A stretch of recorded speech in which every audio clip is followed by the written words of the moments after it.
नमस्कार।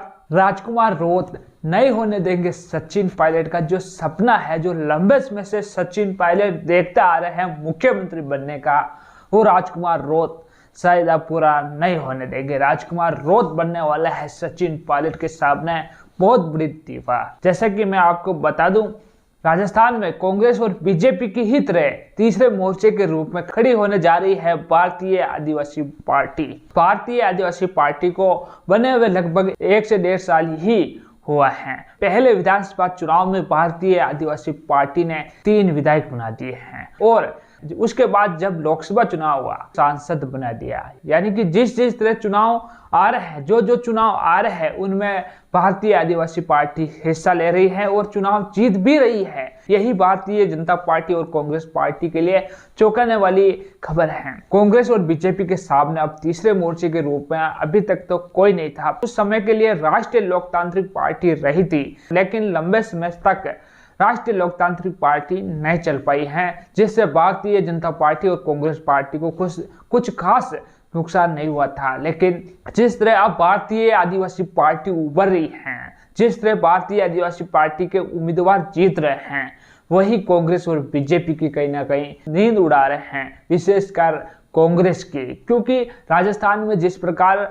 एक रिवाज रहा है, एक परंपरा रही है, एक बार कांग्रेस और दूसरी बार बीजेपी की, एक बार कांग्रेस की सरकार बनती है तो दूसरी बार बीजेपी की सरकार बन जाती है। अब राजस्थान में सरकार बनाने का टाइम कांग्रेस पार्टी और सचिन पायलट का मुख्यमंत्री बनने का। लेकिन राजकुमार रोत अब सचिन पायलट के सपने के आगे दीवार बनकर खड़े होने वाला है। मैं आपको बता दूं, राजकुमार रोत की पार्टी ने उपचुनाव में 7वीं विधानसभा सीटों पर अपने उम्मीदवार उतारने थे, लेकिन किसी कारणवश भारतीय आदिवासी पार्टी 2 विधानसभा सीटों पर ही अपने उम्मीदवार उतार पाई हैं और देवली उनियारा में नरेश मीणा को राजकुमार रोत ने समर्थन भी दिया था। यानी कि हम इस प्रकार समझ सकते हैं कि 3 विधानसभा सीटों पर भारतीय आदिवासी पार्टी ने अपने उम्मीदवार उतारे हैं, जिनमें से 1 सीट भारतीय आदिवासी पार्टी ने जीती है और 1 सीट कड़ी टक्कर के बाद भारतीय आदिवासी पार्टी हार गई है और नरेश मीणा को जो समर्थन दिया था और नरेश मीणा भी किसी कारणवश चुनाव हार गए थे। लेकिन यह भारतीय आदिवासी पार्टी के लिए कोई माइनस पॉइंट नहीं रहा है। इस चुनाव से भारतीय आदिवासी पार्टी को फायदा ही फायदा हुआ है। भारतीय आदिवासी पार्टी के लिए कोई वोट बैंक नहीं है, भारतीय आदिवासी पार्टी नहीं है। जो भी वोट तोड़ दिए है वो कहीं ना कहीं बीजेपी और कांग्रेस के ही टूट रहे हैं। तो भारतीय आदिवासी पार्टी में लोगों का जुड़ाव हो रहा है। इसी का फायदा आने वाले समय में भारतीय आदिवासी पार्टी को मिलेगा। भारतीय आदिवासी पार्टी मजबूत होते जा रही है, जिसका कांग्रेस और बीजेपी को डर सता रहा है, विशेषकर सचिन पायलट को, कांग्रेस पार्टी को। क्योंकि कांग्रेस पार्टी का अब प्रदेश में सरकार बनाने का समय था आने वाले चुनाव में, 2028 के विधानसभा चुनाव में। लेकिन भारतीय आदिवासी पार्टी जिस प्रकार उभर रही है, ये कहीं ना कहीं कांग्रेस के लिए दीवार बन रही है। भारतीय आदिवासी पार्टी राजस्थान में अब तीसरे मोर्चे के रूप में खड़ी होने जा रही है और 2028 तक भारतीय आदिवासी पार्टी इतनी मजबूत हो जाएगी कि राजस्थान की हर एक विधानसभा क्षेत्र में अपने उम्मीदवार उतार सकेगी। तो 2023 के विधानसभा चुनाव में भी कांग्रेस पार्टी का हार का कारण कहीं ना कहीं आरएलपी ही बनी थी, राष्ट्रीय लोकतांत्रिक पार्टी। जिस प्रकार हनुमान बेनीवाल की पत्नी चुनाव हारी है खिवसर विधानसभा सीट पर, जिससे भारतीय जनता पार्टी और कांग्रेस में खुशी की लहर है, वहीं राजकुमार रोत जिस प्रकार चुनाव जीता है, इससे भारतीय जनता पार्टी और कांग्रेस पार्टी की नींद ही उड़ गई है। एक मुसीबत टली तो दूसरी आ गले लगी, यानी कि एक गई तो दूसरी मुसीबत आ गई है, जिससे कहीं ना कहीं सचिन पायलट के सपनों पर भी असर पड़ेगा। यह सब मान के चल रहे हैं 2028 में अगर कांग्रेस पार्टी की सरकार बन जाती है तो सचिन पायलट का भी मुख्यमंत्री बनना फाइनल है। अगर भारतीय आदिवासी पार्टी प्रोग्रेस करती है, राजस्थान की विधानसभा सीटों पर अपने उम्मीदवार उतारती है, इससे भारतीय जनता पार्टी से ज्यादा कांग्रेस पार्टी को नुकसान होने वाला है। क्योंकि आदिवासी समाज के लोग लंबे समय से कांग्रेस पार्टी के साथ रहे हैं।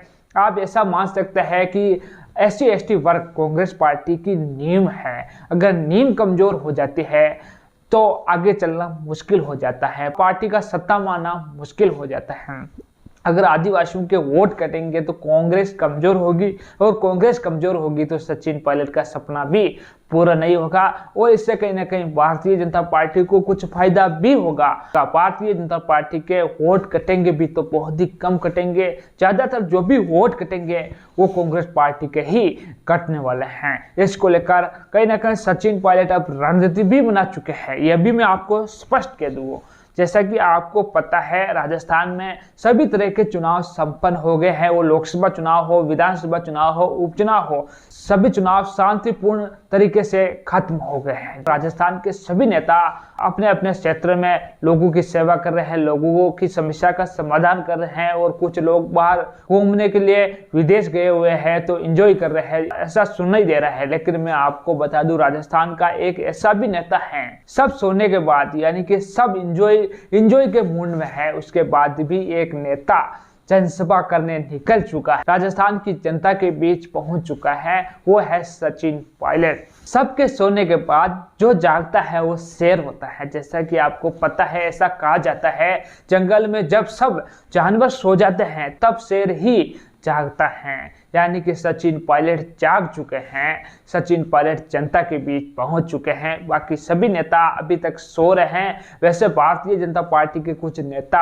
अब एक्टिव भी है, लेकिन जिस प्रकार सचिन पायलट एक्टिव हुए हैं, बिना किसी चुनाव के लोगों के बीच जा रहे हैं, यह भी कहीं ना कहीं सवाल खड़े कर रहा है कि बिना किसी चुनाव सचिन पायलट का लोगों के बीच जाना, यह कहीं ना कहीं बीजेपी के लिए भी मुश्किलें बढ़ाता है, और भारतीय आदिवासी पार्टी के लिए भी मुश्किलें बढ़ाता है। लोगों का तो यह तक कहना है कि सचिन पायलट ने 2028 को लेकर पूरी रणनीति तैयार कर ली है कि किस प्रकार अगला चुनाव लड़ा जाए, जिससे कि राजस्थान में कांग्रेस की सरकार बन सके, या फिर कांग्रेस की सरकार बनने के बाद मुझे मुख्यमंत्री नहीं बनाए तो आगे की रणनीति किस प्रकार बनाई जाए। इसीलिए सचिन पायलट जनता के बीच पहुंच चुके हैं, और सचिन पायलट को यह अच्छी तरह से पता है, जनता का ही वोट बैंक ये डिसाइड करेगा कि किसकी सरकार बनानी है और किसको मुख्यमंत्री बनाना है। यह सचिन पायलट अच्छी तरह से जानते हैं, इसीलिए जनता के बीच सचिन पायलट अब पहुंच चुके हैं, लगातार जनसभाएं कर रहे हैं, लोगों से मुलाकात कर रहे हैं। लेकिन सचिन पायलट के सामने एक बहुत ही बड़ी चुनौती भी आने वाली है, वो है राजकुमार रोत। सचिन पायलट इसको लेकर क्या करते हैं, यही देखना रहता है। तो साथियों, इन सब को लेकर आपकी क्या राय है? क्या राजकुमार रोत सचिन पायलट के लिए मुसीबत बन सकते हैं या नहीं? कमेंट सेक्शन में जरूर लिखें, और आपने अभी तक हमारा चैनल सब्सक्राइब नहीं किया तो जल्दी ही सब्सक्राइब कर दें, बेल आइकन को दबा दें, इस वीडियो को ज़्यादा से ज़्यादा लोगों के साथ शेयर करें। धन्यवाद।